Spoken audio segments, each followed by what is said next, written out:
আসসালামু আলাইকুম, আমি নওশাদ কামাল। আমি বেলাল হোসেন। আজকে আমরা কার্ডিং মেশিন নিয়ে আলোচনা করব। প্রথমত আসা যায় মেশিনের পার্টস নিয়ে। এটা হচ্ছে ল্যাপ রোলার, এটা হচ্ছে ফিড রোলার, এটা হচ্ছে টেকারিং, আর বড়টা হচ্ছে সিলিন্ডার। তারপর আসে এই রোলারটার নাম হচ্ছে ডপার। তারপর ডপার থেকে আমরা এই ছোট রোলারের মধ্যে আসি, যেটা হচ্ছে ডেলিভারি রোলার। এই রোলারটাকে ডেলিভারি রোলার বলি। এখন আসা যাক গিয়ারিং ডায়াগ্রাম নিয়ে। এখন আসা যাক কার্ডিং মেশিনের গিয়ারিং ডায়াগ্রাম নিয়ে। এটা হচ্ছে মোটরের আরপিএম হলো 960 আরপিএম। আর এটা হচ্ছে মোটর থেকে আসে মোটর পুলি, আর মোটর পুলি থেকে ওই পাশে হলো সিলিন্ডার পুলি। মোশন ট্রান্সফার ওই পাশ থেকে সিলিন্ডার পুলিতে আসে, সিলিন্ডার পুলি থেকে তারপর যায় টেকারিং। আর এটা হচ্ছে ফ্ল্যাট বেল্ট, আর এই পুলি দুটাকে বলা হয় ফ্ল্যাট পুলি। তারপর টেকারিংয়ের এই পাশে হচ্ছে এটা হলো ভি পুলি, কারণ এখানে দেখেন ভি শেপের একটা আছে, আর এগুলোকে আমরা ভি বেল্ট বলবো। ভি পুলি থেকে মোশন ট্রান্সফার হয়ে আরেকটা ভি পুলিতে যায়। তারপর এই দুটো হচ্ছে ফ্ল্যাট পুলি। এটা হচ্ছে ভি পুলি, ওই টেকারিং থেকে ভি পুলি হয়ে আরেকটা ভি পুলিতে আসে। তারপর ভি পুলির সাথে আরেকটা জয়েন্ট ফ্ল্যাট পুলি আছে, এই ফ্ল্যাট পুলি থেকে আরেকটা ফ্ল্যাট পুলিতে আসে। তারপর মোশনটা ট্রান্সফার হয়ে গিয়ারের এই যে এটাকে বলে স্ট্রেট গিয়ার। এই গিয়ার থেকে বড় গিয়ার, এটাকে বলে ডফার হুইলের টিথ সংখ্যা হলো 216। এখান থেকে মোশন স্ট্রেট গিয়ারের মাধ্যমে ট্রান্সফার হয়ে ডেলিভারি রোলার পর্যন্ত আসে।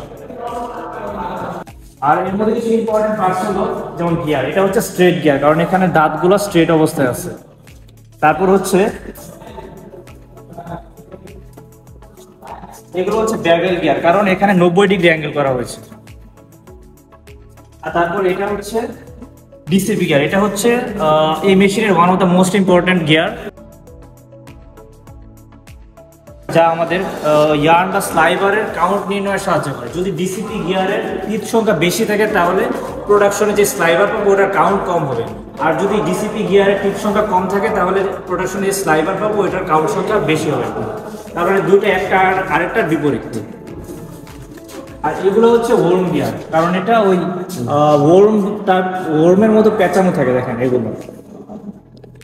এগুলো হচ্ছে ওয়ার্ম গিয়ার। আর এগুলো হচ্ছে হেলিক্যাল গিয়ার একটু বাঁকা অবস্থায় থাকে। হেলিক্যাল গিয়ার বেসিক্যালি ইউজ করা হয় হেভি ওয়েটের মেশিনারি চালানোর জন্য।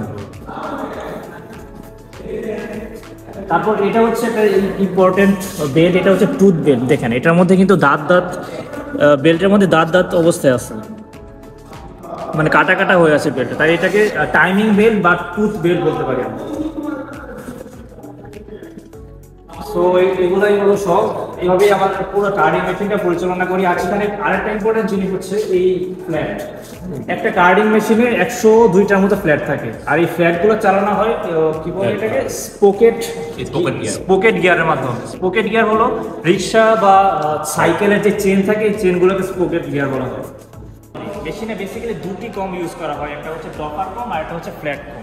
ডপার কম হলো যে এখানে দেখতে পাবেন স্টিলটা, এটা একটা চিরুনির মতো, যেটা ক্যামেরাতে হয়তো দেখানো যাচ্ছে না। এটা নিচে হল এরকম দাঁত টাইপের চিরুনির মতো করে আছে, যা ইমপিউরিটিস বা ছোট ময়লা আবর্জনা থাকলে ফাইনালি ডেলিভারি রোলারে যাওয়ার আগে দূর করে। আর এখানে হচ্ছে ফ্ল্যাট বারের মধ্যে এরকম একটা চিরুনির টাইপ স্টিল দেওয়া আছে, যেটা ক্যামেরাতে হয়তো দেখানো যাবে না। যে এটা বেসিক্যালি এই ফ্ল্যাটটাকে আমরা বলবো ফ্ল্যাট কম।